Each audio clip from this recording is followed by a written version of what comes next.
Pressure in liquids.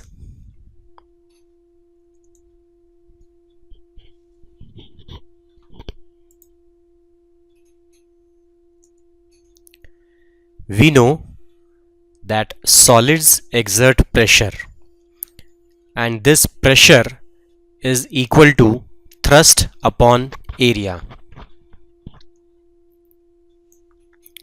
But do liquids also exert pressure? Yes, liquids exert three kinds of pressure: the downward pressure, the lateral pressure, and the upward pressure. There are several interesting facts about pressure in liquids. Watch this person swimming underwater.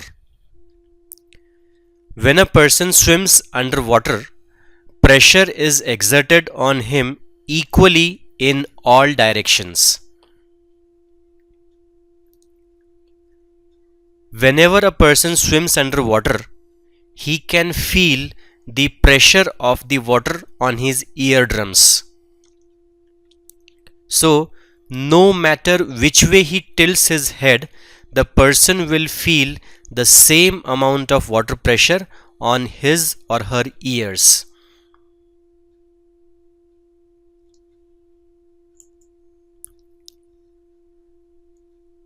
So, pressure at a depth is same in all directions.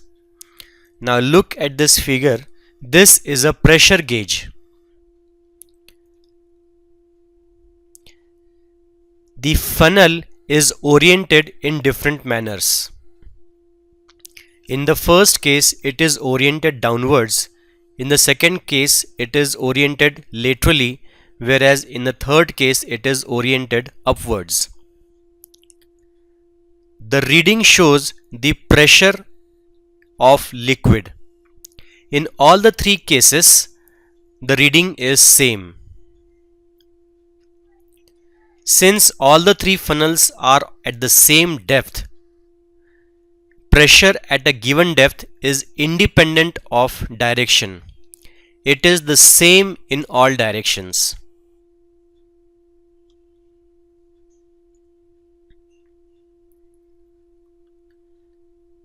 That is also the reason why water squirts out equally fast from all the holes of a plastic bag filled with water.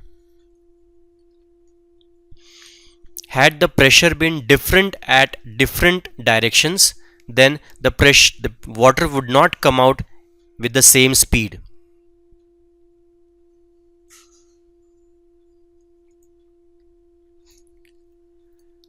More the depth, more is the pressure, as more is the weight of water above him. In the first case, the person is swimming in shallow water. There is less amount of water above him and hence less weight of water, resulting into less pressure. In the second case, the person is swimming in deep water. There is more amount of water above him, hence more weight of water above him, hence more pressure on him.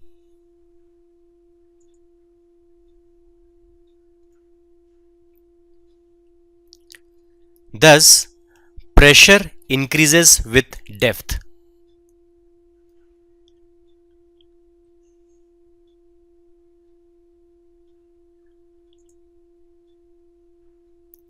And that's why dams are thicker at the bottom than they are at the top.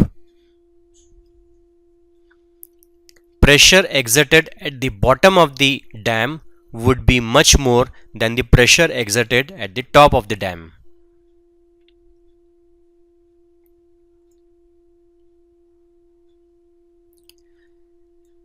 And that is why water gushes out faster from the holes nearer the bottom.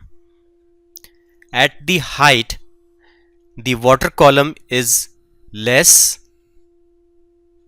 At the lower hole, the water column is bigger. Hence, the weight of water is more in the lowermost hole and hence the pressure is more at the lowermost hole.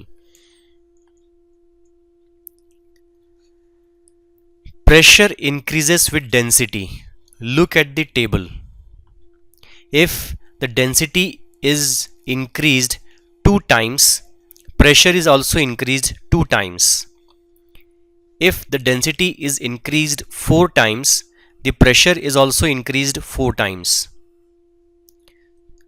So, if someone was submerged in a liquid more dense than water, the pressure would be correspondingly greater.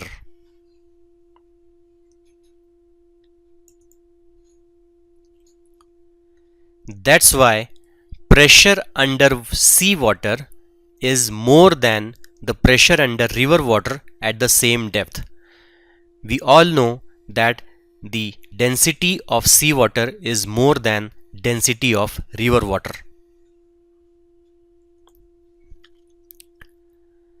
It's not the volume but depth that is important. Pressure does not depend on the amount of liquid present. Volume is not the important factor, the depth is. A person would experience the same pressure in a small tank as in a river if submerged till equal depth.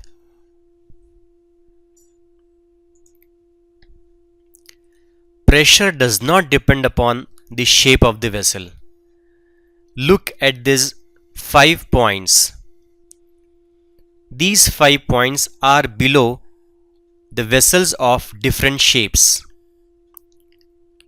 but they all be experiencing the same pressure.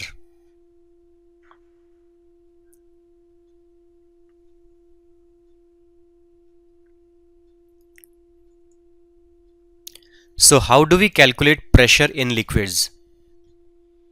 Pressure on a body inside liquids is given by P is equal to HdG, where H is the height of liquid column above the body, D is the density of liquid, and G is acceleration due to gravity.